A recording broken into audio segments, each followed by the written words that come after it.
Burke's on his feet. He looks up and gives me a grin and says, "Hey dude, you too must be from Marin." Marin County's A-OK, from Tam to Stinson all the way to MA. Fresh organic veggies in the market every day. Lieutenant Dylan and NWA. Welcome to the Run TMC podcast. That is the Run, the Marin County podcast about basketball in Marin County. This is season 2, episode 3. I'm Duffy Ballard. I am in Marin County. And with me remotely tonight is my friend and co-host, Dave Levine, who is in a very dark hotel room in Chicago. How's it going there, Dave? Chicago's a lovely town. I might find myself some deep dish pizza, maybe some Italian beef tonight, Duff. I'm not sure. But yeah, Chicago's great. Unfortunately, the Bulls are not in town. I was looking, they're playing on the road tonight, so can't go see a Bulls game. But they're at Memphis. What's the vibe about the Bulls? You know, they were so good for so long, and now they've been kind of bad to average for a while. the Bulls are tepid. Is that a good word to use? I'd say it's just sort of they're all, by the way, a lot of people in Chicago, I just had some drinks with some friends, and they're very upset about the Bears loss yesterday on the Hail Mary. And coaches out there, Duff, did you see the video of, so there's a guy, I can't remember his name. He's a defensive back on the Bears. Basically, the Bears are up. It's the last play of the game. The Washington Commanders have, 65 yards to go. The game is basically over. And one of the Bears guys who's back in a prevent defense is starting to taunt the crowd. He's like lifting up his arms and talking to the fans as the play starts. He is the one who actually tipped the ball. So there's a Hail Mary, just an up for grabs. It's like 3 flies up. The ball is thrown. And this is the guy who tipped the ball. It ends up being tipped to a Commander's receiver. Touchdown, end of game, Hail Mary win. And so the guy went from celebrating way too soon to being the absolute, what's the word I'm looking for, Duffy? Not the goat. Not the goat, the anti-goat. So I was thinking about this, like, it's a perfect coaching tool. Just play the game. Just focus. Stop worrying about the crowd. Stop worrying about looking cool. Just play the game until it's over, and then you can celebrate. Well, first of all, Dave, I think by the time this podcast comes out, most sports fans will have seen and already forgotten about the highlight of this Hail Mary. But I did think Very true. There were a lot of remarkable aspects to the play that we're talking about now on a basketball podcast. But one of them was just Jaden Daniels buying so much time that he could get a full run up and throw the ball like 60 something yards, and just the patience to let everyone get down there. That was clearly designed. And then the structure and spacing. How do you not have someone that is behind or adjacent to the last offensive player? I mean, this is a rule that would, translate to basketball. Like, maintain your spacing. Don't get so excited because the ball's in the air that you forget to box out. Yeah, it's staggering when you watch a play like that. And these are, obviously NFL players, the best football players in the world, the best coaches in the world, and even they make really boneheaded plays. So it was amazing. So Chicago people are not happy about that. So I think they're the Bulls are kind of whatever right now. Right. Yeah, that's definitely disappointing. Although, not to stay on football too long, Dave, but the Bears look like they're legit. I mean, they had that very nice comeback in the fourth quarter. Williams looks good. So anyway, they don't have too much to be disappointed about, even though they might be disappointed about that game, that outcome. Very true. Dave, are you going to play any basketball while you're in Chicago? What do you think? I wish I had time. I'm here for work. Whenever I fly into Chicago, it makes me think of Hoop Dreams, an amazing movie. Not going to have time to play any pickup, Duff, but Chicago, legendary for having some great pickup runs. Yeah, back in the day, more on this later, Dave, but I went to a number of courts in Chicago, and it was kind of cool. You just go down Lakeshore Drive, you stop off at Foster Beach and then Jackson Park. And I don't know if there's still runs out there, but back in the day, that's where, some of the biggest talents in Chicago area basketball history, that's where they honed their craft. So too bad you can't make it out there. I understand, though. Got to pay the bills. And Chicago, legendary pickup culture. And that's a good segue into this episode, Duff, which we will introduce now. This is the brainchild of my friend and co-host Duffy Ballard. Duffy had this idea to dedicate an episode to discussing pickup basketball in Marin and places to play, thoughts on approaching playing pickup and kind of do's and don'ts. This idea, Dave, was percolating for a while. We thought about getting it out over the summer. Now it's coming out now, but there's still plenty of time, plenty of games to be had in Marin County and beyond in the pickup scene. So we're going to get into it. But I do want to note that if you don't like this episode, that it was not all my idea, that Dave definitely came up with the concept and just, let me take all the credit for it. So thank you, Dave. Sure. Okay. Before we do that, we got a couple other items of business to take care of. And so we're going to start by thanking our sponsors.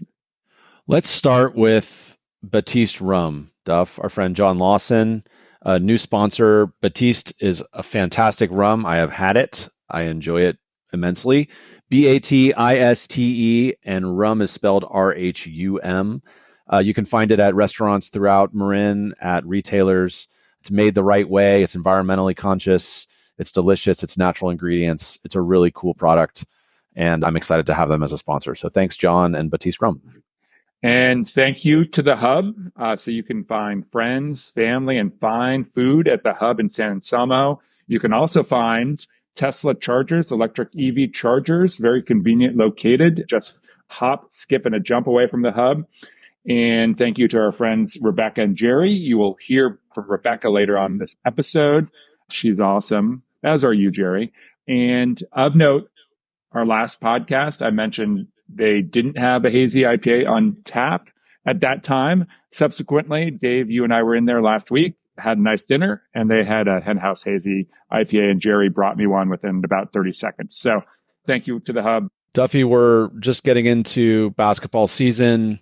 We both have jobs at work. The topic of feedback and what's the best way to deliver feedback is always top of mind, both as a coach and as a professional, for you as a physician leading a team. And here was an example where you provided the Hub some specific actionable feedback. Mark. And they took it in and they acted on it and fixed the problem. Do you ever do the feedback sandwich, Dave? I've had this with it. Duffy, you've got a great personality. I can't stand you, but I love your house. Like that. Would that be a feedback That's it. sandwich? Yeah. Okay. Sure. Although the feedback that I can't stand you, they should be more actionable. Yeah, I would like you more if. And specific. Yeah, you're right. Absolutely. But good job, Hub. We love you. And then final sponsor, last but not least, our first sponsor, Duffy, Jeff Skaggs, and the Nike camps at San Domenico. They have a new thing this year, November 25th to 27th. They're doing their first annual fall camp. So check it out, search it online, or as my daughter would say, search it up, as the kids say. But we're very honored to have the Nike camps at San Domenico as a sponsor. It's a great camp. The coaches are phenomenal. And check out the November 25th to 27th fall camp. Indeed.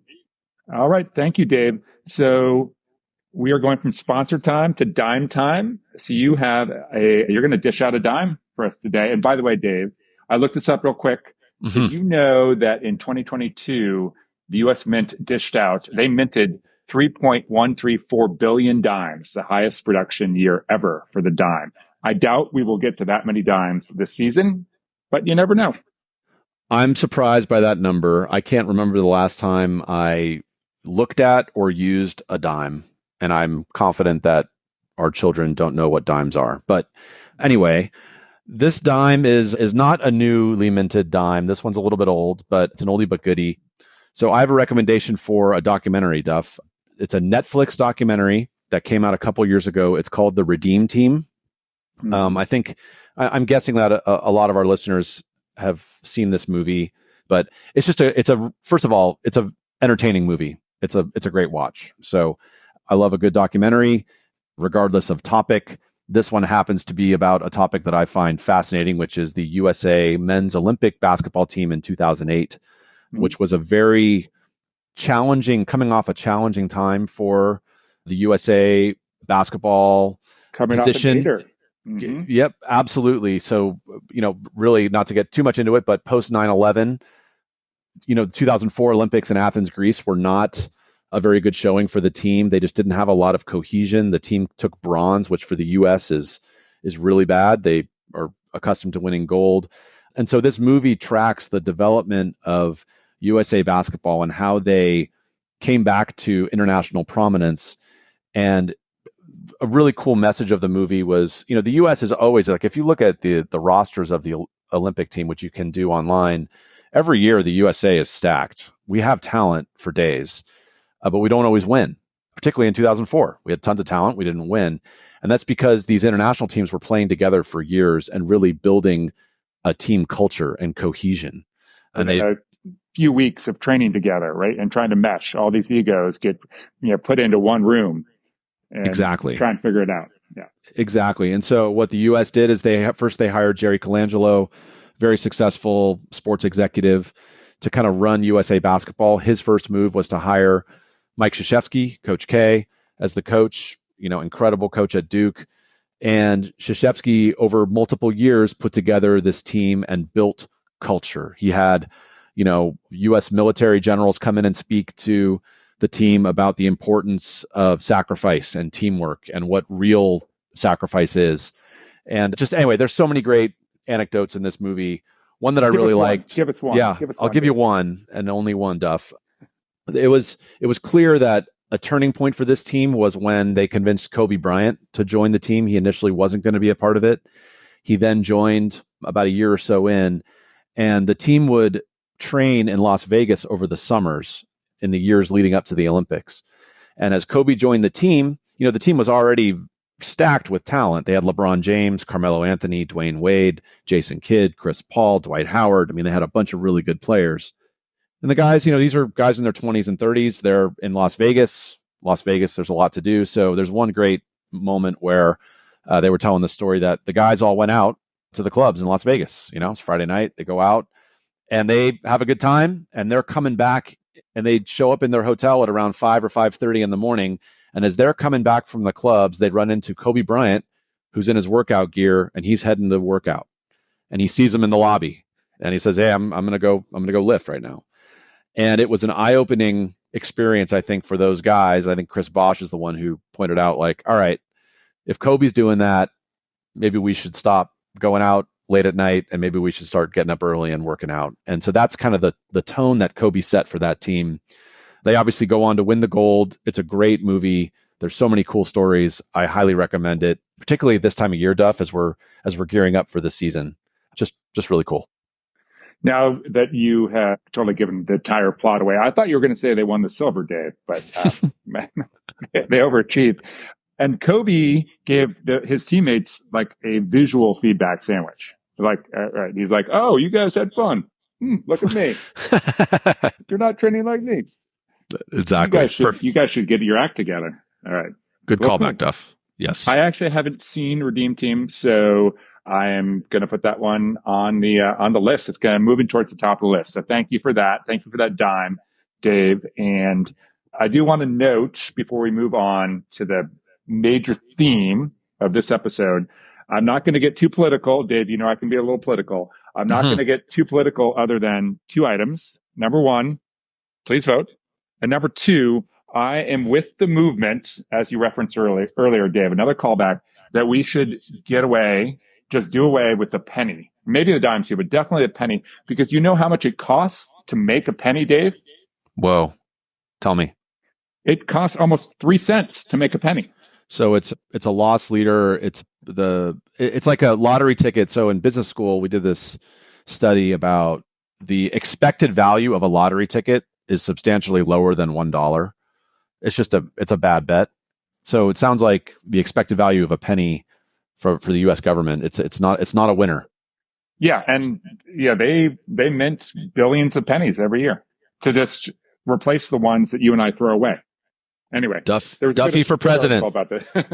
That's my platform. Sweet. Okay, Duff, we're gonna do a glossary. Yes, a penny for your thoughts, Dave. Why don't you go first? Okay, so this one, Duff, do you know what exit action is? Have you heard that one? I do because I've been reading the script and I think it's great. Yes. So someone brought this up to me the other day. They were talking about an exit screen or exit action, and I didn't know what it was. And then, like all these things, you look it up and like, oh, okay, that's what that is. So essentially an exit screen or exit action, very commonly used, particularly in the college game these days, but it's essentially a screen for a player standing in the middle of the key under the basket to then get open along the corner for a corner three. And we're seeing it. I saw a breakdown on YouTube of this action, and it's being used frequently in conjunction with a high pick and roll in the middle third of the floor. So if you got a high pick and roll, and let's say you then have a player kind of under the basket, an offensive player under the basket, where maybe you have somebody in one of the defenders is in drop coverage, or you have help side defenders, and then that player receives a screen, an exit screen out to the corner. The defense has to scramble and figure out, okay, are we protecting against the roller? Are we tagging the roller? Or are we going to watch for that exit screen and that three? And teams typically generate open threes from this action. So if you have a really good shooter, it can be a very effective tool. The other way that it's used, Duff, is in the NBA. Frequently, you'll have kind of your traditional post players, your non-stretch bigs, like call them, like people who post up, who aren't three-point shooters, start off outside in the corner, and then they set kind of a baseline pin down screen or an exit screen for a shooter who then pops out, maybe forcing a switch. Now you have a little guy guarding a big guy who's posting up, or you have a big guy guarding a little guy outside, and the little guy can make a move. So that's an exit screen or exit action. So I guess you could also do it like with a baseline flex screen and have your shooter set the flex screen for the big, and then it looks like the action is to the big, but then the shooter kind of exits out to the corner for three. Exactly. Okay. Yep. I like it. It's like playing basketball, but with like an actual phrase attached to it. So good stuff. You got it. What do you got? So I've got one called Beat the Pro, and it's kind of a glossary term. It's more of like it's a name of a game, kind of like, 21 or horse or pig or any of these games that we play. And so I first learned about this, Dave, when I was traveling around the country with my brother, Chris, in the mid 1990s. We were on a 7-month voyage around the U.S. to research the best pickup games in the country. We talked about this a little bit in episode 6 of this podcast with Chris Ballard. And this resulted in the 1998 publication of my brother's book called Hoops Nation, A Guide to America's Best Pickup Basketball. So we were a few months in, we were in Boston. Some friends introduced us to some of their friends. We went to court and we were shooting around. We didn't have enough for a game. And this guy was like, oh, well, how about, this game? It's called Beat the Pro. And I'd never heard of it. And it's a game that you can play sort of in your own backyard. All you need is a ball and a hoop, and it's just an imagination game. Beat the Pro after that prelude, Dave, so that essentially you can probably modify the rules however you want. But at least the way we learned it, you went to the free throw line, you shot a free throw.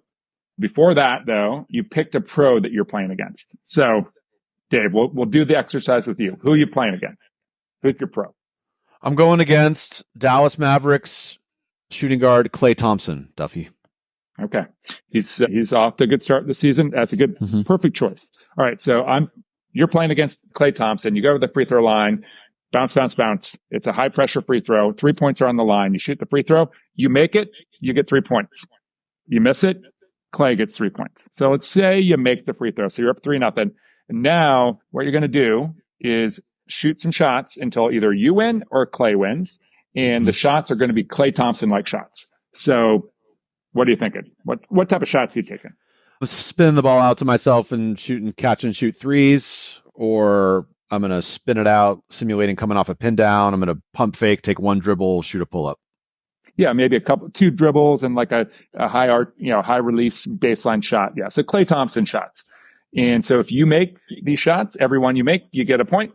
Every one you miss, Klay gets 2. And you're playing to whatever you want. But, typically we played to 13. And so then you win or you lose. And yeah, it's just a good way to get some repetition on particular skills, particular types of shots, and then you might go and watch someone a little bit differently. It's like, oh, what other moves does Clay have? Does he have anything else other than the catch and shoot three or the one dribble pull up? And the answer is not a lot, but we have seen him take a layup every once in a while. So anyway, I played this just yesterday with Holden. We played against Hakeem, and then we played against Clay. We lost both of those, unfortunately, but then we took out Andrew Wiggins in the third game. Sorry about that, Andrew. How dare you? Imagination is a critical part to a good basketball workout, I think, particularly when you're by yourself.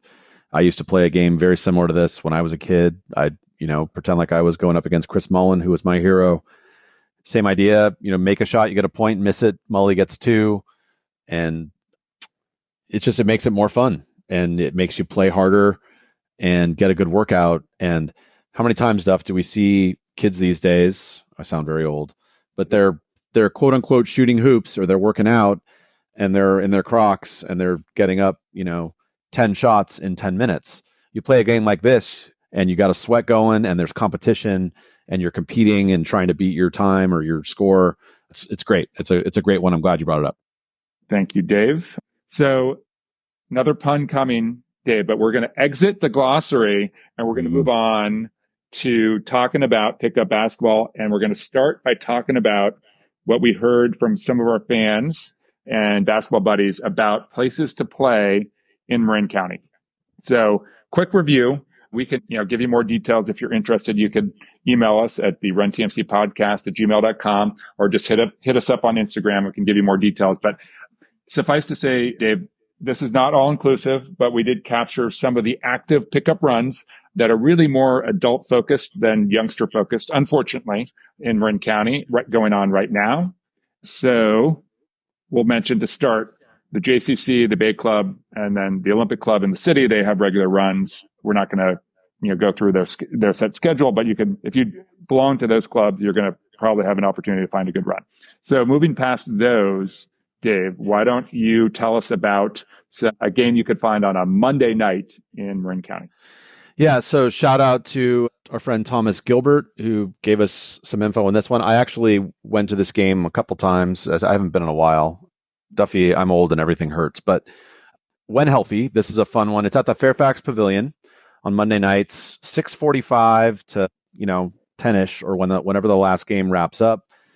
According to Thomas, the competition is solid, and generally it's a group of folks who play often, regularly. So that's a good sign. That's kind of pickup code for they play the right way. There aren't any crazy fouls. People know how to play. They share the ball. Usually about 12 to 17 guys, which is a great number. So you have, if you win, you stay on. Obviously, you lose, you're out, but you're not sitting for an hour, which is great. We're going to get into a little foreshadowing. We talk with Tom Poser later about kind of pickup etiquette and do's and don'ts. And we were discussing what's the optimal scoring for pickup. Should you play 1s and 2s or 2s and 3s? These games are 1s and 2s to 11, very standard. There is a charge. I think the city charges $10. If you pay in advance, I think you get a little discount. It's $8 if you Venmo prior. Everybody's welcome. Anybody who wants to come and play, they could use some new players to spice it up. Let us know if you want more information. We're happy to hook you up with Thomas, or just show up at the pavilion on Monday nights. Yeah, cool. So that's in Fairfax. There's a run at the San Geronimo Valley Community Center on Monday nights as well. San Domenico, during certain times of the year, there's a Monday night run, which is curated there, but not during the basketball season because of gym availability. Dave, we didn't hear much about games on Tuesdays or Thursdays, but I'm sure there are games out there. But one other that we're going to just mention here, because our friend Pete Funk gave us a rundown on a Wednesday night game at the San Geronimo Valley Community Center, 7 to 9. And this is a younger run, younger than probably most that are ongoing in the county. But there's some older people mixed in, including the legend EJ Chavez. He pretty much curates the game in the way that keeps everyone competitive, keeps the games from being too lopsided, and charges $2 to $5 usually at the door. But it's a cool and welcoming crowd, although it can get a little bit quote unquote gunny with the young guys. So some hot guns out there. So thank you to Pete Funk, who is a member of the the shoot crew, and also just one of those guys who just loves playing basketball. Great guy. So thank you, Pete, for telling us about that Wednesday night run. And then, Dave, we have another sort of curated run, Archie Williams, before school, but there is often room. You've been to that run. Do you want to tell us a little bit about that really early Archie Williams run Friday morning?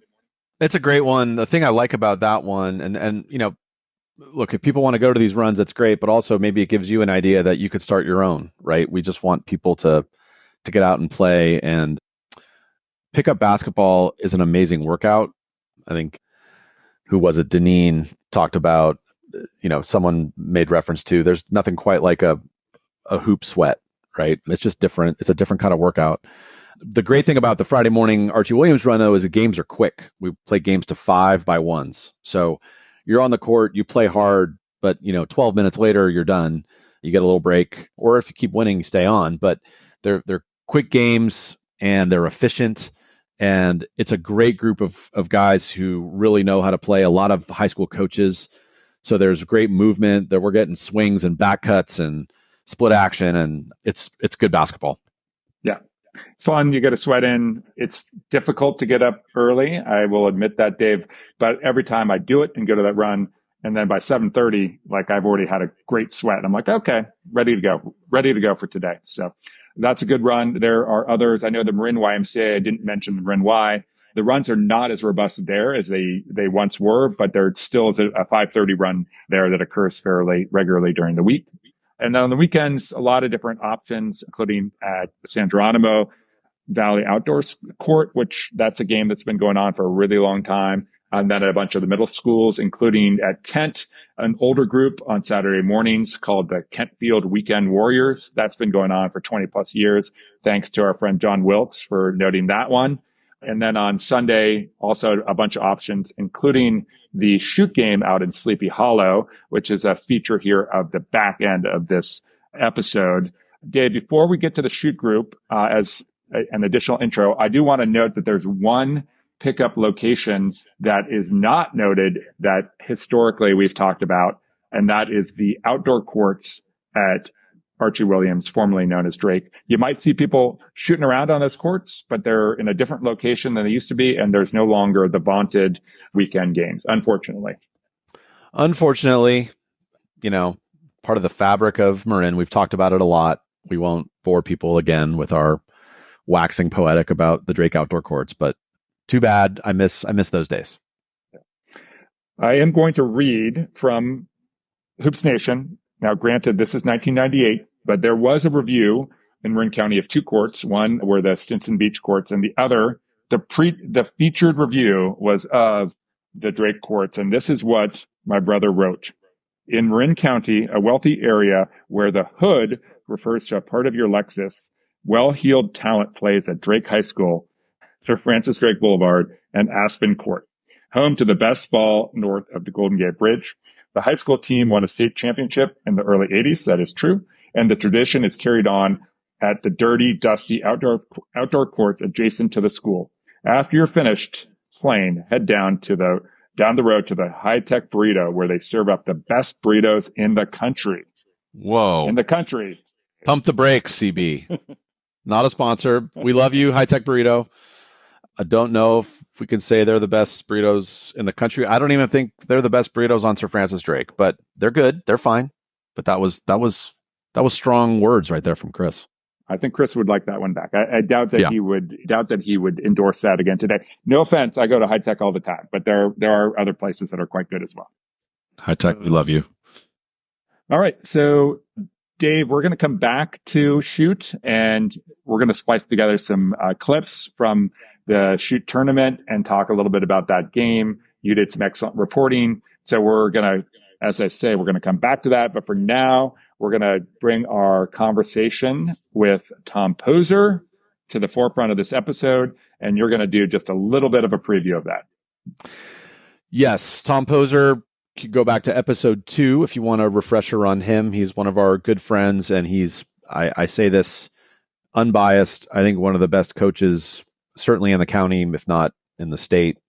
He's not a current active high school coach, but if you wanted to be, He could be a college coach if he wanted to be. He's fantastic. And he is a legend. I know we use this word a lot, but he truly is a legend of pickup basketball in this county. Just like my friend here, Duffy Ballard. Duffy and Tom are two names that are often mentioned when people talk about the greatest pickup players in Marin history. Another one that people often reference is a guy named Buck Chavez. These guys are all in the same rarefied air. So we sat down with Tom, when was that, Duff? A month or two ago. And we just had kind of a very loose discussion about playing pickup. And we asked him questions. And what started out, or the idea of it, was maybe a 5 to 10 minute crunch time segment turned into 30 to 35 minutes. I thought it was really fun. I think there's some insightful stuff in this discussion. I think it's worth a listen. And Tom is great. And you can tell he has a lot of experience playing pickup basketball all around the world. And it's fun to hear him talk about it. Yeah, we certainly had a lot of fun in your kitchen having that conversation, Dave. Hopefully listeners will enjoy it as well. There's a lot of, truth, and Tom has a lot of nuanced observations. He's a very thoughtful individual. So we had fun with the conversation. We're going to bring that to you next, and then we're going to go into Dave's reporting with regards to the shoot tournament. And finally, on our way out, we're going to offer a short clip as a preview to episode 4, and some listeners will know who it is, and others might be left wondering. So, Dave, any last words before we go on to a lot more content? No, I hope you enjoy this, and I hope that this episode was useful to you as you think about you or your spouse or your kids or your friends playing pickup basketball. It's about more than basketball, folks. It's about competing, making friends, being on a team with people you don't know, getting a good workout, dealing with failure, dealing with success. It's about more than basketball. So hope you enjoyed it.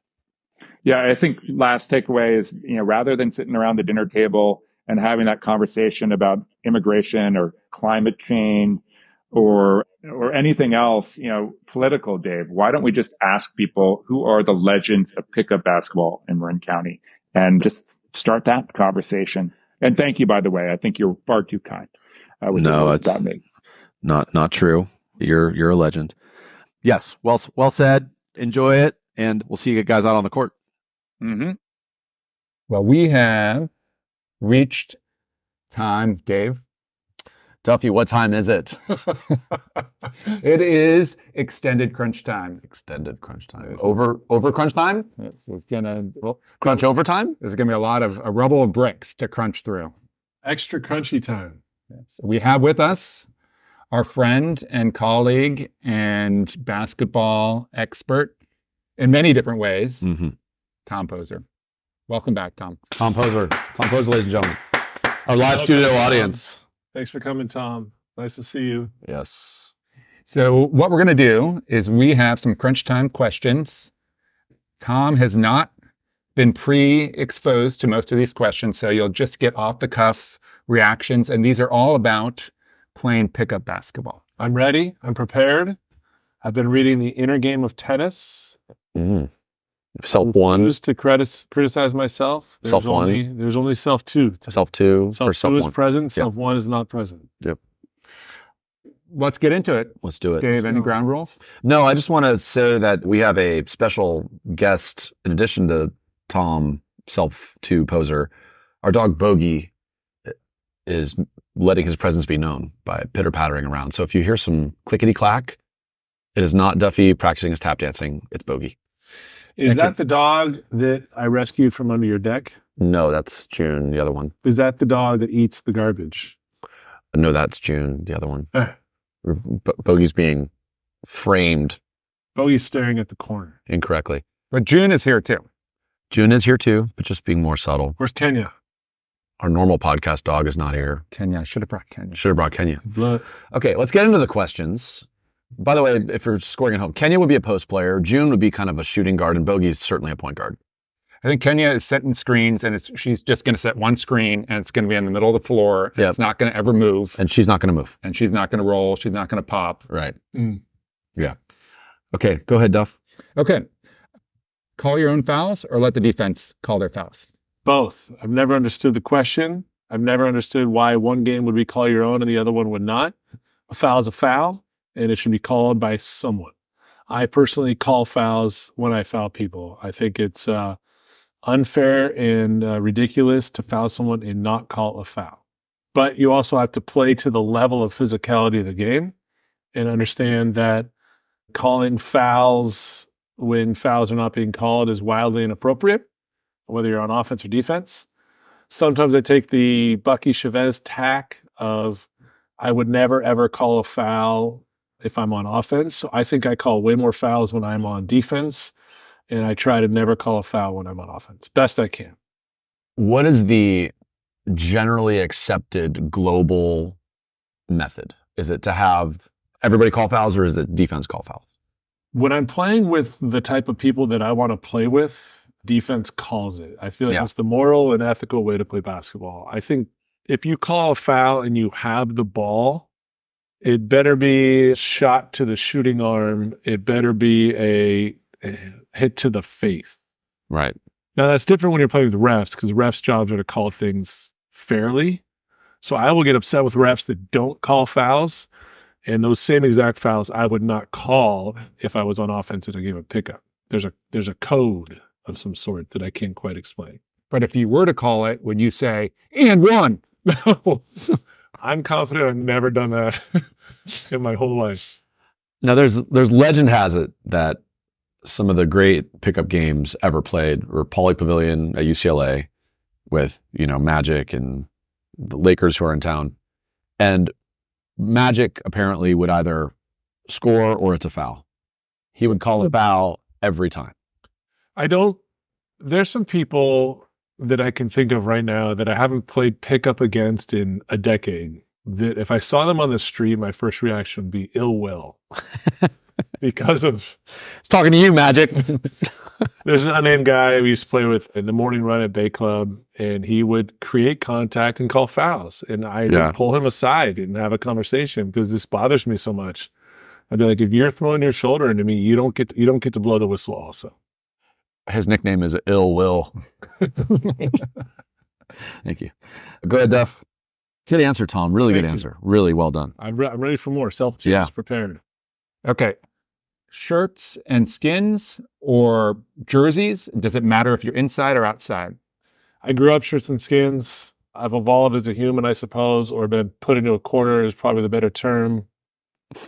Pirate camp was shirts and skins. When I went there, pick up with shirts and skins, or you do whatever you want. You're supposed to know who's on your team. It doesn't matter if you're wearing a shirt or not. I literally played pickup at the Bay Club 3 Sundays ago, Saturday morning, and I went skins. They now play dark shirts and white shirts. If you want to play in the Friday or Saturday morning run at Bay Club, you are apparently required to bring 2 shirts. I did not know that. Oh. I was on team white, and I didn't have a white shirt, so I just went skins. And they did not allow me to. They wouldn't let me. And then some guy had to give me a shirt, which I then washed, which my son now wears. And so I owe somebody a shirt. You got a shirt? Skin too dark? Were you at risk for being confused, for being by the way, I'd be perfect for that. No, I think it's funny. I used to think taking your shirt off is an advantage. Some people don't want to deal with it. It's a lot of sweat, and it's a little more slippery. And the way I play basketball in the post, if you can't grab my shirt, I think I have an advantage. That's not why I do it. I don't think it's a weird thing, but other people do think it's a weird thing. But when we were kids, you just took your shirt off. In fact, when we were kids, your Little League coach would just coach with a shirt off while smoking a cigarette. So again, I'm trying to evolve and catch up. I will say on behalf of St. Sebastian's CYO Parish, we've learned that shirts and skins is no longer appropriate. And I agree with that because kids are going through their mental health challenges. They're going through a variety of changes. And so I'm 100% on board with that. And I am okay with shirts. But I would prefer shirts and skins when I'm playing. Good answer. Nothing to add. I have nothing to add. Next question. All right, let's keep going. Okay, Tom, would you rather have the score be by ones and twos and threes? I've gone back and forth on that many, many times. I grew up with ones and twos. As a post player who can't shoot threes, despite going 2 for 3 from downtown last week in an adult league game. Wow. Thank you. Humble brag. 66%. 1-footers or 2-footers? All of them are 2-footers. Yeah, I'll switch that up tonight and get a 1-footer off. Yeah, the ones and twos favors shooters. It's 100% increase on points per possession. And if we had a whiteboard, I could draw it out. But if you're playing a game to 11, which is how I think more or less how we grew up, twos and ones is a huge advantage to outside shooters. Twos and threes, I never played in pickup growing up. But generally, if I'm coaching now and I'm in a full court situation, or I'm playing 5-on-5, I'm coaching kids, I'll generally play twos and threes to 15 or twos and threes to 21, something like that. Because you have to play with 3-pointers now. It's such a big part of the game, and it wasn't when we were kids. But I think, again, given too much weighted average to 2-point shooters or twice the value to an outside shooter, one, it's not fair. But two, it leads itself to people chucking out bad threes more. Right. But I think when we played 1-on-1, not pickup, but 1-on-1, it was always ones. Right. Win by 2, play to 11, win by 2, capped at 15. Yeah. I couldn't disagree more about threes being overvalued. Yeah. But no, I agree. If I had to choose, if I had to win a game, I'm going to go with the ones and twos. Yeah. If you and I are playing 1-on-1, it would be to your advantage to do that. And it would be my advantage to go just ones, straight up ones, because I would do everything I can to get to them. Okay. I don't think I've ever played 1-on-1 pickup twos and threes. Probably ever. But again, I don't play a lot of 1-on-1 pickup anymore. All right. Pickup basketball, talking defense. Okay. Is a zone defense acceptable when you're playing pickup? No. Why not? For the same reason that zones should be outlawed at every single level of basketball for the rest of the basketball existence, but also certainly zones should be disallowed from whatever your threshold is, 6th grade down, 8th grade down, because zone defense is not basketball. It is standing still. And especially for kids, and I'll save you from the 30-minute diatribe, you coach a team and you ask a bunch of kids to play zone, and they just learn how to stand in a general area. Now, if you're a high school coach and you're running a matchup zone with some nuance and intelligence and strategy, I understand it. But I've coached a lot of 5th grade games where the other team just plays in a zone. I just look down at the coach of the other side. I don't say anything, but in my mind, I say, those kids are not getting better at basketball. They're not learning how to go over screens, under screens, switch screens. They don't have to communicate. There's no basketball occurring. You have to basketball when you're playing basketball. So I think if I ran a pickup game and somebody ran a zone, I would probably stop the game and have a conversation about it, because I think it's ridiculous. Now, Duffy, Dave, you and I, we grab a couple players and we go play high school kids. We're running a zone for sure. Sure. A little 3-2. 100%. Why not? Because we're trying to win, and they're young and fast. They're cheating, obviously, by being young and fast. So it's Not appropriate fair. that we cheat as well. Totally. Okay, nomination for my favorite quote of the podcast. What was it? You have to basketball when you play basketball? Yeah. I like that. Thank you. I don't completely agree. Let's hear it. So, as you both know, I spent some time in New Zealand, and in New Zealand, when you go play pickup ball, they play zone. In fact, if you were to suggest playing a man-to-man, they would look at you funny. They call it a zone? And actually, I played on. Why did I sign up for this? What language was that? I knew it was coming. It sounded Kiwi-ish, didn't it? In fact, I did suggest to my league team over there that we play man-to-man, and what they interpreted that as we're just going to pick up a single person full court and just run around with them. No concept of help defense out of man-to-man. So that didn't work. Okay. But what I will say about the way they played the zone in New Zealand was that if you're running the baseline as an offensive player, they treated it as like a bit of a option of allowing some of your rugby skills to come out. And if you're trying to run the baseline, if you're that short corner guy, you get just hit out of bounds, so you gotta keep your. So you would like that. I think. I could get behind this zone. And I was always stuck in the middle of the 2-3 when I played. And I thought it was a lot of fun because then you don't actually have to body up against big guys. You can just read and react. And for certain players in a zone, especially say if you're the 1 in a 1-3-1, you're playing more defense in some zones, right? But in others, you're not. If you're the top 2, you're just standing around. So generally speaking, I agree, but I think there can be a time and a place, as you said, with regards to playing young, talented players where a zone and pickup is acceptable. Well, we've covered a lot of different variations of basketball in this conversation, this question, which was about pickup. So a few things. One, my message is informed and frustrated by watching kids basketball, where I think zones should absolutely be illegal because of the development of the kids, not because of the fairness of the basketball. I can't speak to New Zealand pickup, but I don't know there's been too many New Zealand players who have played in the NBA. Steven Adams. Great. He would be wonderful in a zone. Where's Ben Simmons from? Australia. How dare you? Sorry. I think Steven Adams is the only one.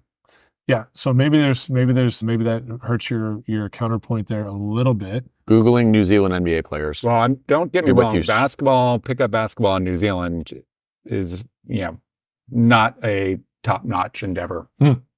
But you did touch on a nerve, or you touched a nerve for me, because there's one time in my life that I have played a 1-3-1 zone and been the bottom of the zone, and that was in our adult league last season, I think. And I was really, really bad at it. And it turns out I should not have been. Normally you think the tallest guy is the low part of the zone, but I learned afterwards, because I've never coached a 1-3-1 zone, that you have to put a speed guy down there because he's got to get corner to corner. And I could not get to either corner. It was really embarrassing and hard to deal with. There have been 4 NBA players from New Zealand. Okay.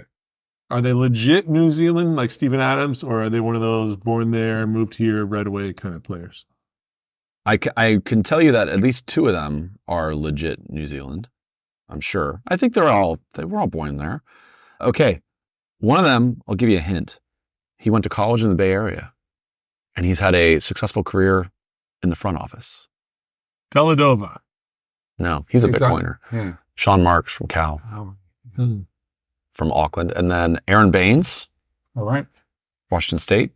And Kirk Penny. Never heard of him. 6'5" guard out of Auckland. Went to Wisconsin. 2003. Graduate of Wisconsin. Okay. Glad we've covered this. All white guys. No Maori. True. Very true. Okay. Are we moving on? Your question, Dave. Are we done? The zone is a little controversial. Okay. Tommy, we're checking the ball up top. Do you have to pass the ball in, or can you dribble? You have to pass it in. I concur. And I apologize to the city of Nevada, because sometimes I say, we don't live in Nevada. Pass the ball in. Says in New Zealand. Which is I don't know why. There's nothing wrong with Nevada. Nevada people are wonderful. And I don't know why I started saying that. Probably because St. Anthony's used to kick our butts for I think you're just bitter. 7 straight years. Yeah. Duffy, do you I agree. Totally agree. Yeah, I think when you see someone, the ball's checked and they start dribbling, you're like, well, what are we doing here? Have you ever played pickup before? That's right. Yeah. To me, I never. The only time I ever see is kids who don't know, have never been taught different. It's been fun. Sometimes I'll take a group of kids and say, we are now going to teach pickup basketball. And they don't play it. They never play outside without parents. So you teach them how to check it. You teach them how to clear it. So I did a hybrid of that at an open gym recently. I had us play FIBA 3-on-3 rules, which we've talked about, Duff, which is, it's pickup-ish, right? So the ball goes in that you play for 10 minutes, or I think it's to 21. Is that right? Or up to 11 maybe. So you have a time or a score constraint, and ball goes in the basket. Scoring team, I think, is it the scoring team that takes it? No, the defense takes it, and then it's immediately in play. But it's immediately in play. Shot clock starts going. Ball goes in the basket. And you have to back it. Defense got to clear it. So defense takes the ball out of the net, dribbles it out. They have to clear it to the 3-point line, and then we're just going. So it is constant. It's a great conditioner. I enjoy it quite a bit. I like watching. Yeah, that would be okay. That's okay. That's okay. Yeah. Right. That's kind of unique. Just going like this. Yeah, exactly. for sure. Yeah. Exactly. Okay. All right. Communicating with your teammates on the pickup court. You show up. Maybe you know a couple of them. Maybe you don't know all of them. what's your approach? And are you, generally speaking, I think I know the answer to this, but are you generally going to be more critical of your teammates or more supportive of your teammates? What is more effective in verbally getting the best out of your teammates? I always introduce myself. I always walk over to every person, especially I haven't met them. Just a little low high five, not a high five, a low five, just a little casual. You want to keep it casual. You don't want to overdo it with the high five. It'd be weird because you're just meeting them. And I say, hey, my name's Tom. Hey, nice to meet you. And then I'll say something a little positive, which is maybe deemed as annoying to some players, but let's get it done. Hey, let's try to win this thing. Let's go get them. Just something. I'm annoyed with you already. Yeah, I can tell. Wow. We're going on 32 years of you being loving. Just to sort of turn it back, a reminder that we're playing a team sport. Let's go do this as a group of people, and I just don't like individual players on the pickup court. And then no criticism at all, unless I know them really well, and then massive amounts of criticism, right? Because we can talk to each other that way. So Nooch and I in pickup, and something happens, I'll get in his ear and say, what was that? What are you doing? We're trying, Right. Time and play, score, check it. And he'll yell at me and tell me to get back in the post or something. But new players are never critical, always supportive, try to keep everybody in a positive place. Unless somebody is really doing all those things we don't like, shooting, not playing defense, then you got to kind of get in the guy's ear sometimes. Or you stop giving him the ball. There was an article that who was that guy that wrote that article about? It was a really good article. I think it was Chris Ballard. It might have been yours, Duffy, but it came out on a text chain. It was a gentleman who traveled around and he wrote about playing pickup in all these different neighborhoods. I thought it was really well done, just around meeting people and understanding people. And to your point on basketballism, Duffy, about you don't have to speak the same language, but you're still communicating. So there's a lot of that. There's a lot of not spoken communication on the court as well. Yeah. So, Tommy, when you're approaching a game, let's say you're you have game, right? So you're the captain of the next team. What are you looking for in players who do you want to surround yourself with? Do you want shooters? Do you want unselfish players? Do you want good guys? I mean, I know the answer is probably all those things, but what's your priority?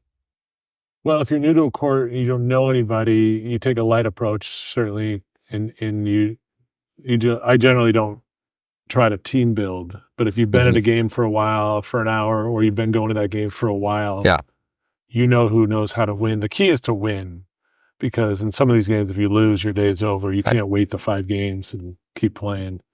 So I prioritize the same things I prioritize when I coach, which is work as hard as you can and share the ball. So play a lot of defense and then share the basketball as best you can on offense. It's the same philosophy when you're coaching kids. Coaching kids and not coaching, sorry. That was an interesting slip. Coaching kids and playing pickup are similar. There's no shot clock.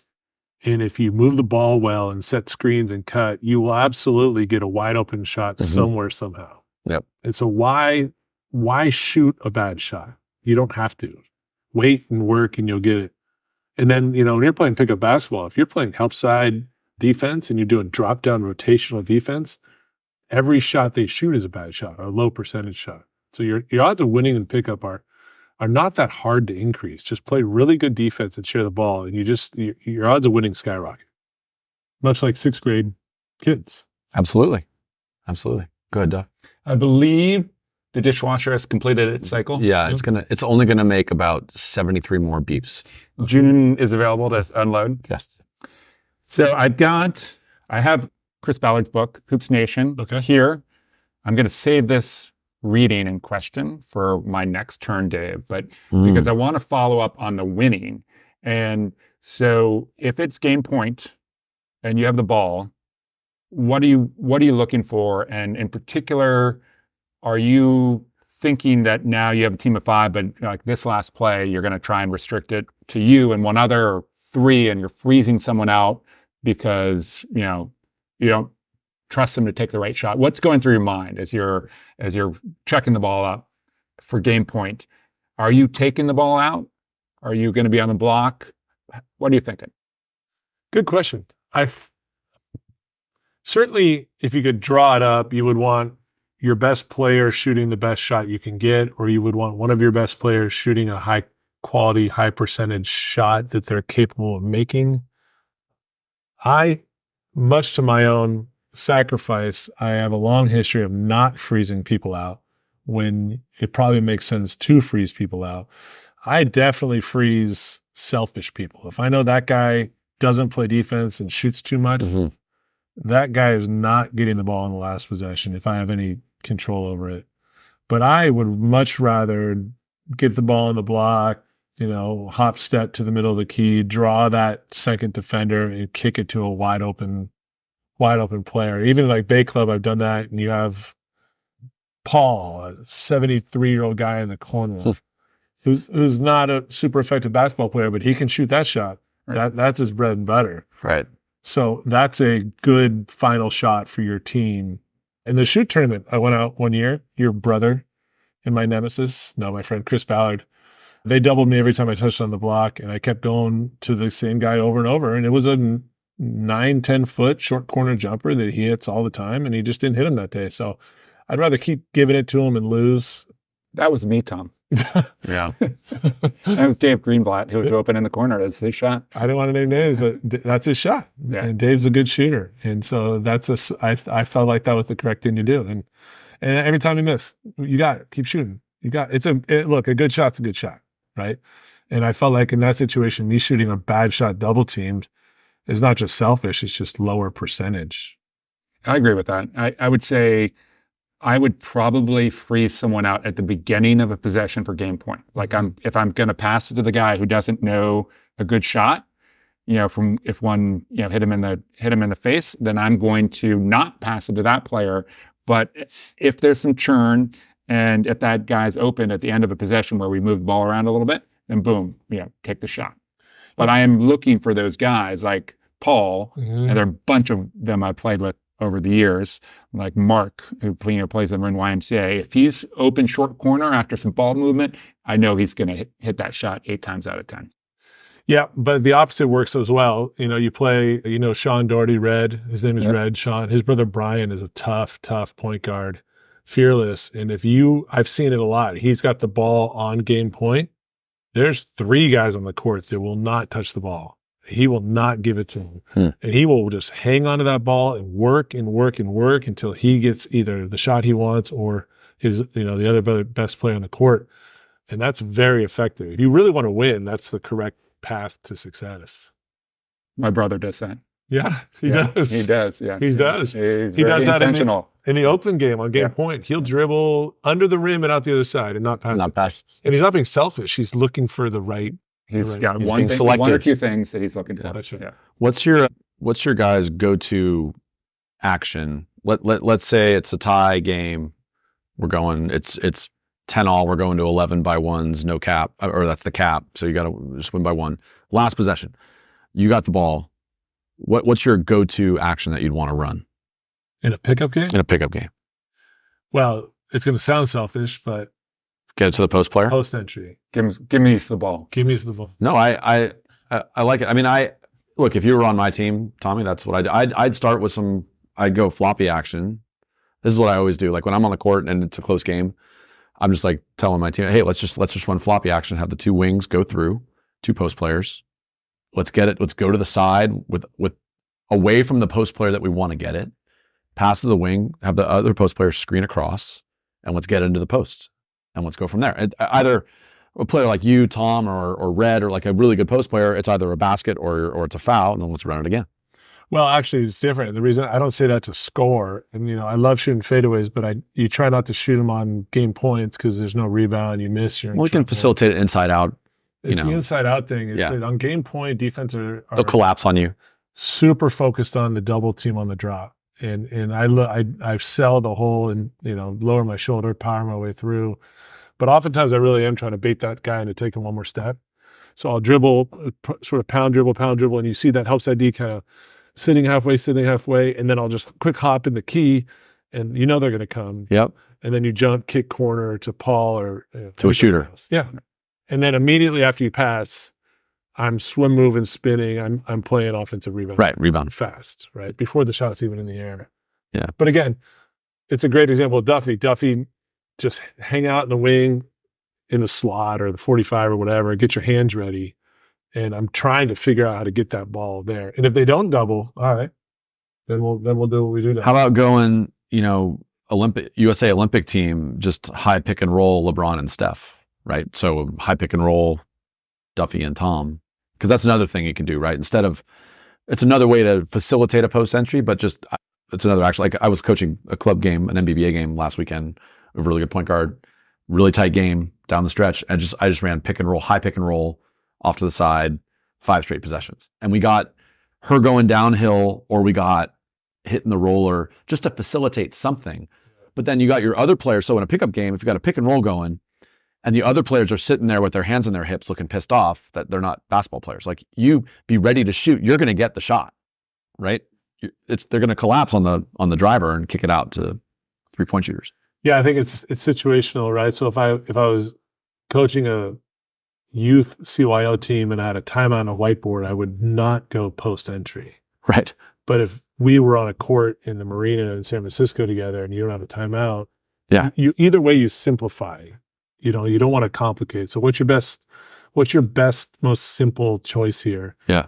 And like our over 40 team or over 35 team, that would probably be Eric Albin setting a high screen for Toussaint going left. Yes. Right? Everyone else spotted up. Shooters, Duffy. One corner maybe, and then 2 on the weak side. Yeah. Right. And I would play, then if I was on the court, I would position myself opposite the attack side in a corner. And the moment the screen happens, I'm going baseline cut, not to score, but to rebound. Mm-hmm. And then I'd have the 2 shooters on the court relocate right when the screen happens, because the defenders are all going to look, they turn their head, relocate, and move. Right. And you can run that in the middle of a game. I mean, we've done this before. Well, I'll get the ball in the front court and just get it in the corner and just direct traffic a little bit. Like how many times in the adult league is like, oh, Eric's got a mismatch on the block. So how do we just get it? The point is get him the ball. From there, whatever happens, happens. It's older guys playing basketball league. It's just you see mismatches and you take advantage of them much more as you've been around the game. So many years ago, I was at Levine camps. We always talk about Levine camps, and they had some NBA coaches there. And late night, the kids are asleep in the dorms, and the coaches are all sitting around just talking basketball. And Tim Gergovich, who was a assistant coach for the Sonics for years, was Tarkanian's assistant at UNLV. I've been to camps with Tim. Gergovich is just an absolute legend. And he was talking about the Sonics. This is dating us, but the Sonics when they had Sean Kemp and Gary Payton. And someone was like, "So, Coach Gergovich, had to walk us through like what sets do you guys run?" He's like, "It's really simple. What's the mismatch that we have on the court?" Yeah. So if I got a little guy guarding Gary, we're posting up Gary. If Sean's got a guy he can go around, we're clearing out for Sean, or we're getting some actions for Sean. It's just find the mismatch. In the NBA, you're going to have a mismatch. Well, but now it's create the mismatch. Right. It's not as simple anymore, but yeah, you're right. And the way I like to do that is have the smallest guy on the court set a screen for the biggest guy on the court. Now I defer to post play. Yeah. But the little guys set great screens and big guys don't avoid screens well. As opposed to big screen on the little where you could call a timeout, run that play, and now the little guy just scampers around the big guy and the whole thing falls apart. I would say in terms of mismatches, this is going to sound a little counterintuitive. There's a period of time, maybe not today, but a period of time where I would prefer to be on defense on game point rather than offense. The reason being that you can disrupt, get a rebound, maybe get a steal, and get a easy one. And then you create the mismatch because you're in space. And in transition. Go down as fast as you possibly can. So that, 2 game point things for me to be on defense, get the ball, go down and shoot. Sure. Or number 2 would be kind of opposite of what Tom was saying. It depends on who's on the floor. But if you have someone who's a good passer taking the ball out, then isolate on the wing. I'm isolated on the wing. Everyone else is the other side. Sean Juarez and I used to do this all the time. Defender doesn't want you to get the ball, so you're going back door, which is option 1. But we're reading our eyes. If the back door is not there, it's just step back. Yeah. Short corner, boom, falls out before the defender even turns their head. Jumper goes up. That's part of the personnel thing too. Like, when you know each other, you can make decisions the defense is not aware of. Yeah. And so, being able to look at each other and run a back door on an eye glance is it's a superpower. It's a sneak attack. we've talked about this already, but one of the great moments of my life the last, 5 years was Duffy, Dave, Deneen, and I were having coffee at Pete's Coffee. And we're walking through Deneen's favorite backdoor play. Yep. 90 minutes later, we're playing pickup at Archie Williams against all the high schoolers. Deneen, Duffy, and I are all on the same team, and it's game point, and we all just kind of look at each other like, okay, let's run this. Yeah. And we ran the play, but it was because we were all on the same page and knew the looks, read it perfectly. Wasn't that satisfying? And Deneen ran it so perfectly because it requires a reverse pivot, and the timing's got to be just right. And he just did it beautifully. Yeah, He is the reverse pivot. That's a wonderful play, and I like that story a lot. It's incredible. Players like Dave Deneen, who know the game well, if you're open, he will find you. They're so fun to play with. Like, playing pickup with Dave Deneen is really a joy, because if you do the right thing, he's going to get you the ball. He knows when to shoot. He knows when to give it up. He just has a great feel for the game. He's super fun. I don't think he gives enough credit to Ryan Palmer for being a pit bull defender all those years when they were breaking into Big fan of the podcast, Ryan Palmer. Vallecito? What was the school? What's the school? Venetia Valley? Venetia Valley. They used to go break into that gym together. Yeah. And Deneen just takes all the credit. Yeah. We love you, Palmer. About that play. Mm-hmm. So in the shoot tournament, which later on in this episode, we're going to have some audio clips from the shoot episode, we lost on game point, me and my brother's team. And my big regret after the tournament is I actually had put in that backdoor play and said, we're going to run this on game point at some point today. And then we had game point. But we didn't run it, and it would have been the perfect team to run it against too, because this big guy Teddy was guarding me. There's no way that he would have stayed with the backdoor guy. He would have bit. He would have bit for sure. It's an interesting play because the correct decision is to bite. Yeah. You're actually taking advantage of good defenders, not bad defenders, because bad defenders stand still. The good defenders see that as a deny ball opportunity. Right. It's a sneak attack, right? It's like it's a play after a play, and so people lose themselves a little bit defensively and they revert to primal, and primal is passing lane, get your hand out. My guy's going, he's a shooter. My job is to go get him. I can't let the best shooter in the gym go catch and shoot. So they have to go with you. Right. You're taking advantage of someone who usually is really intelligent. And also they're coming out of, I know we didn't break down the play on this, but they're coming out of help side. They see the drive, the push going to their left, and they drop into help, and it reverses. It snaps them into, they got me. And they think the counter is the play, and they bite on the counter, not the counter to the counter. Not the counter, not the cut. It's a really smart play that just looks like a simple play. It's beautiful.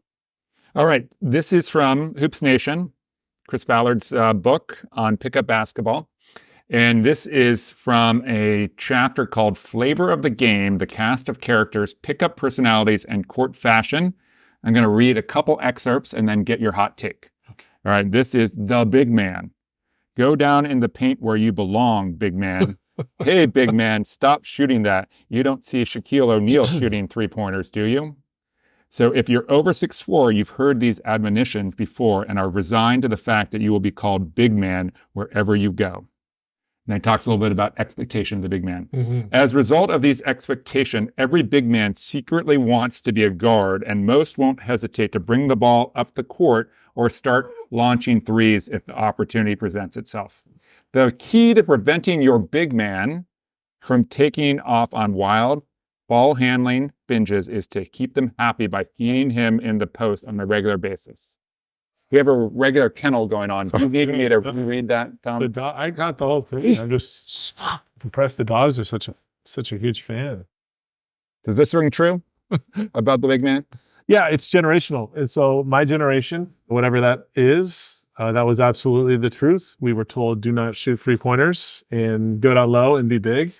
And that made a lot of sense to me. And it still makes a lot of sense to me, because I'm not a three-point shooter. So I should do that. So if Duffy, we're playing basketball and you yell at me, go be big.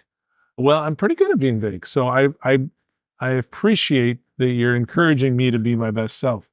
But today's players don't believe in that at all.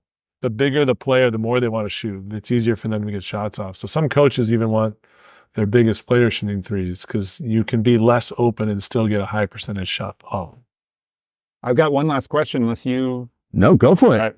Okay. Would you ever consider maintaining a shared spreadsheet which tracks all of your pickup basketball games over the course of a year? And if so, how would you actualize that? I would call it, first off, Stat Tracker 3000. I think the 3000 was lopped off. That is I think we did that for the listening audience, Duffy and I and Chris, for 12, 18 months. Mm-hmm. Had a shared online spreadsheet. And every time we played, there'd be a column for where we were, what the score was, or what the record was that day, and then notes. And I think for us, as we get older and we think about the glory days, it's appropriate and encouraged. I think if some of the kids I coached that are really good at basketball did it, it would seem cocky and unnecessary and ridiculous. Mm-hmm. That was fun. And our winning percentage was very high. It was off the chart. Yeah.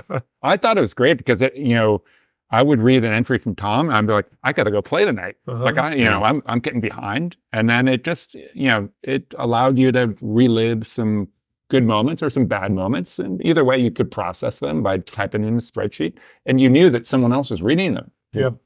Yeah. Well, I think if you guys maybe wrote a book about this yourselves, about your pickup prowess, it could be called Cocky, Unnecessary, and Ridiculous. Yeah, sure. The title of this episode for sure. I think that's definitely the title and theme of this episode. And the middle one. All right. So what a 5-minute extended crunch time has turned into 40 minutes. But Tom Poser, As we knew it would. Yeah. as we knew it would. Head of the way. We love talking hoops with you, Tom. Thank you for spending time with us. Thanks for all you do for Marin Hoops.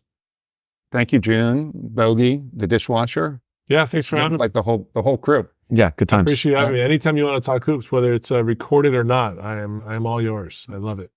And thanks for doing the podcast. It's changed the way I coach. We haven't talked too much about that, but it's significantly altered my coaching philosophy by listening to you interview all these amazing coaches the last year. Thank you. That's the idea. That's good to hear. Yeah, me too, actually. It's been just a masterclass hearing all these amazing players, coaches. So it's been fun. Thank you. Thanks for the support.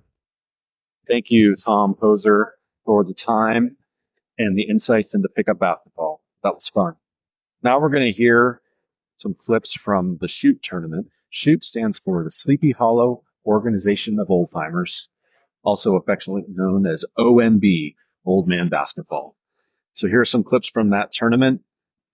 You'll hear the glorious baritone of my friend Duffy Ballard introducing a few of the people who either he or I went around interviewing during the tournament. Hope you enjoy it. It's an awesome event and an awesome community that's been built around this pickup basketball game that's been going on for many, many years. Here we go. Here's one of the OG of the Sleepy Hollow game talking about its inception. Hi, my name's Tim Ecke, and I was asked to describe the essence of Shoot basketball, which originally was just called Sunday Hoops. Started playing early 80s, maybe 1980, and with a group of guys that just wanted to get a little exercise in at the end of the weekend. And it grew and grew and grew. On tourney day, Dave caught up with David Dewson, the founder and grandfather of the tournament, who has won the tournament 6 times, including once with both of his sons, Jack and Charlie. Charlie, by the way, standout player at Marin Catholic who played with Joey Calcaterra. Here is Dave Dewson talking about the importance of tourney day to him. So talk about this tournament and what it means to you. This is my favorite day of the year. Look forward to it for months ahead. When we started it 26 years ago, it was small, just a group of guys trying to get together and have fun, and it's turned into quite an event. Yeah. The Friday night of tournament weekend is a bit like Christmas Eve. The players gather at the hub for food and drink and laughs and a team reveal and an auction. Here's Dave catching up with life force of the tournament and good friend of the podcast, Joe Ufrat. All right, we're here at the 26th annual Shoot tournament. Duffy, what would you call this? The gala, the pre-tournament gala? Nothing gala-like about this, Dave. This is the Friday night, eat some food at the hub. drink some beer, and then we auction off the teams. Everyone learns their team tonight. Okay, so Joe Ufrat, the legend who is one of two gentlemen to have played in every shoot tournament, correct, Joe? 26 years. And you're only 28 years old, which is amazing. I'm 29 this year, though. Okay, yeah, you're showing it. Joe, can you explain to our listeners how the team selection process works and how the weird Illuminati-esque group makes the teams? Go. Well, there's a committee of about 8 guys. Duffy leads this committee, and we get together maybe 4 or 5 times. We exchange teams and names, and we make some changes after, round table discussion. Sure. All wanting to make sure that each team at least wins 2 games. You don't want a team that goes 0-4. You don't want a team that goes 4-0. You want competition throughout the day. And it's fun banter, by the way. So the tournament itself is a 1-day tournament. It's always the Sunday of Labor Day. And it's full court, outdoor court, 4-on-4. And the games are, Duff, what are the games too? We played 18 during the round robin, and then the playoffs are to 21. And they're usually, it varies a little bit year to year, usually between 12 and 16 teams. This year, 16 teams. Okay. 12 will make the playoffs, but there'll be play-in games. So you could play up to 4 playoff games to win the championship.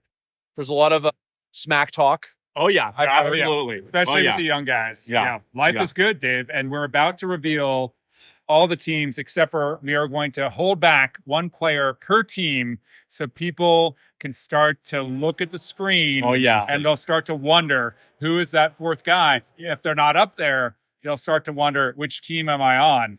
Right. And things will get more quiet, and people will start to be convening together. Right. Interesting. All right. And that $62 million contract that Steph got wasn't from the Warriors.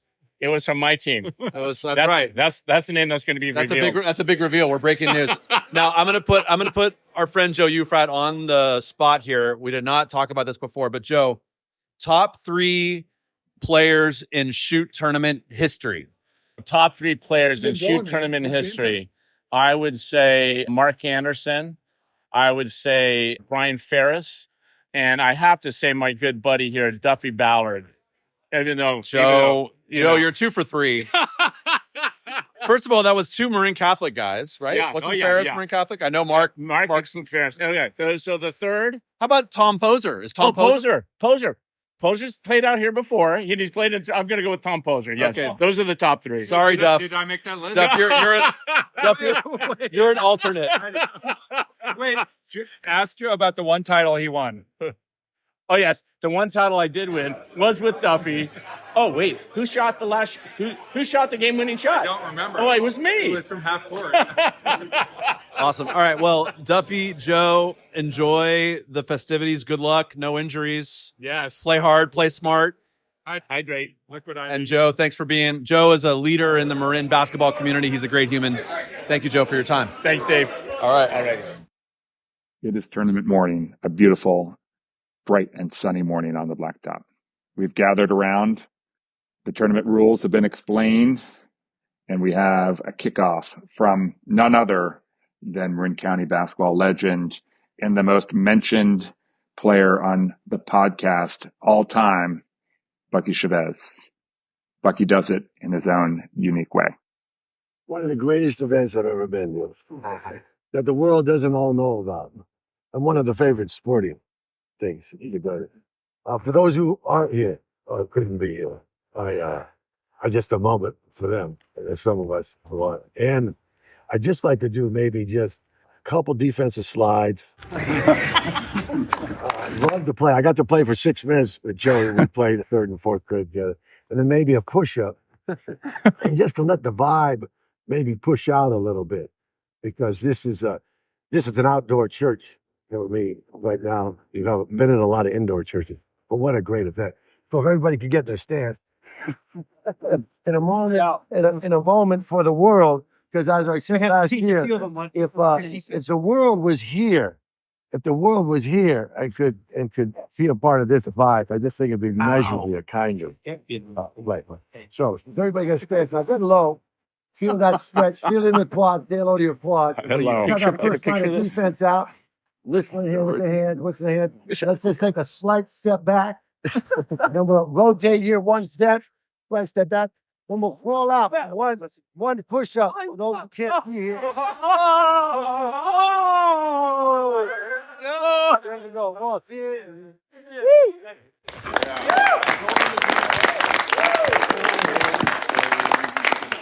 Can you see by the dawn's early light what so proudly we hailed? For the ramparts we won were so gallantly streaming. While I was playing and stretching and recovering and playing again and strategizing and slogging the way through a 2-2 round robin, Dave was making the rounds and gathering some perspective out on the court. Let's see. I played in 22 tournaments straight, and 0-22 is my legacy. Well, now you moved into the back office. I have. And now I'm you're much having better. some success. Hey, I did the Much same. better. All right. We're here with the legend, our previous guest, Chad Stewart. Chad, what number shoot tournament is this for you? Not many. This is only 4 out of 26 for me. All right. I've known about it for years, but I always played adult league on Sunday, so I never got into this. So this is good perspective. We're getting a variety of perspectives because we've talked to a few guys like Joe Ufrat and Deucin who've been to all 26 of these. Oh, geez. So you're a newbie. Thoughts? I think it's really what community basketball is about, because if you look out here, our youngest guys, we have about 4 sophomores, including my son, that are playing. Yep. And we go up to people in their 60s. And it's exactly what basketball is all about. All age brackets, figuring out how to play together, right? Figuring out one game at a time, like what works for your team, and then just moving forward in the beautiful sun. There's nothing better than this. There are no referees. You call your own fouls. It's on a blacktop. The sun is out. It's hot. It's not the most comfortable basketball, which is actually great. It's not the most comfortable. And you also, there's like, for instance, right now we're in the middle of probably an hour and a half break, 2-hour break. There's 5 games in between. So especially for us old guys, you start playing and then you have to sit for an hour and a half to 2 hours and then get back into it. So just getting that routine is never easy. So Rebecca, you're out here, you're watching your son play, you're watching your husband play. Your husband just had a little injury, but he's going to be okay. So thoughts on the tournament? I was actually on the sideline saying, I'll play. Yeah. Put me in. Put me in, coach. It's so fun. This tradition is amazing. My kids, all 3 of them, grew up here on the sidelines, and to see Owen play full circle has been really, really awesome. And he's won the last 2 years, so there's a lot of pressure at our house to bring the trophy home. But so far, we're 0-3. It's not looking good. But not for lack of effort from Owen, because No. he's getting buckets out here. He's playing hard. Indeed, after bringing home the trophy 2 years in a row, Owen's team was diluted by the committee this year, and Jerry went out with a calf injury. They did not make the playoffs. As for Chad Stewart, his team was anchored by Mark Anderson and Mark's son, Marcus. They made a nice run in the playoffs before being eliminated. Joe Ufrat, his team lost a close semifinal game, played great all day. As for our team, well, we made it to a play-in game, went up against Joe's son, Joey, star player back in the day at Drake. Joey can shoot the heck out of the ball. And on game point 16-16, he did just that, shooting a really tough turnaround over 2 outstretched hands and sending us to the sidelines. Joey has been playing out at Old Man Ball for a really long time, and he talks about the family and the community aspect of that. Let's hear from Joey. Hello, my name is Joey Ufrat, not to get confused by Joe Ufrat. Joe Ufrat is my father, and I'd just like to make it very clear that I won the OMB tourney before him. The next question here I have is, what, if anything, has OMB taught me about basketball, about life, and about community? OMB has taught me a lot, honestly. I mean, to be real for a sec, my dad's been going to OMB ever since I was a toddler, and I would come up there every Sunday and hang out with all the other kids that were brought up, and we would, shout out Eric Johansson, and we would go lizard hunting, we would go running around in the creeks, and it really was a foundational moment and place in my life. And those individuals that came up to OMB, the dads and the other kids, really shaped me of who I am today. And it is quite remarkable to know that I can always count on them to be there for me throughout my life. It is nothing. I bring a lot of friends up to play OMB, in the tournament and on tourney Sunday. On regular Sundays. And, the constant message that gets voiced to me is, I can't believe you have this. So it's always nice to be able to really lean on this, specifically within my life and what I do moving forward in my life as well. Basketball as community, community as basketball. That is a big reason why we do this podcast. And that has been an enduring legacy of the shoot tourney and many other games across Marin and the country. As for the tourney winners, well, a couple first-timers in the tournament, Russ Bauer, our coach at Archie Williams, and Dash Briggs, 10th grader at Archie, who played for me in CYO and at San Domenico. They put together a very strong defensive game plan with a 1-2-1 zone that befuddled numerous opponents, including the team they met in the final, led by former Drake star Matt Potter, who just couldn't figure it out. So Russ and Dash, Mikey Bertiglia, and Jack Rogers brought home the trophy. Congratulations to them. They deserved it. And so as we fade to black on the shoot tournament from 2024, final words from Tim Ecke. There was a time when people would get a little worked up, due to being very competitive, that I would just grab the ball and tell everybody, look at the mountain, and thank your lucky stars where we are, what we're doing, and put it into some perspective. Works on his feet. He looks up and gives me a grin and says, "Hey dude, you too must be from Marin." Marin County's A-OK, from Tampa Stinson all the way to MA. Fresh organic veggies in the market every day. So talk about Tamani Ball.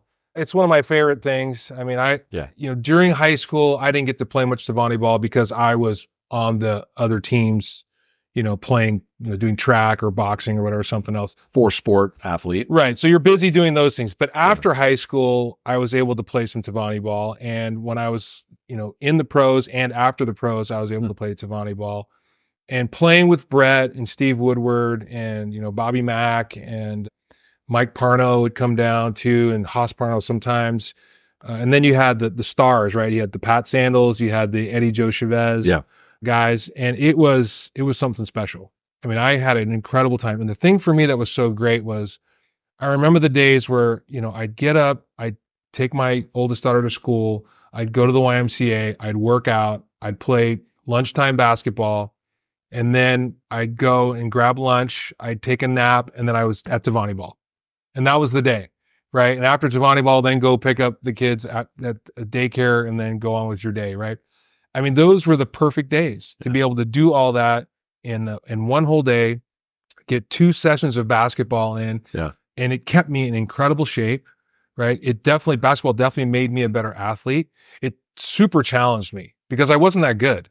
I mean, the guy, if you talk to some of my teammates, they'll tell you, he really wasn't that good. He just worked hard and then yelled at all. Well, you were competitive. Right?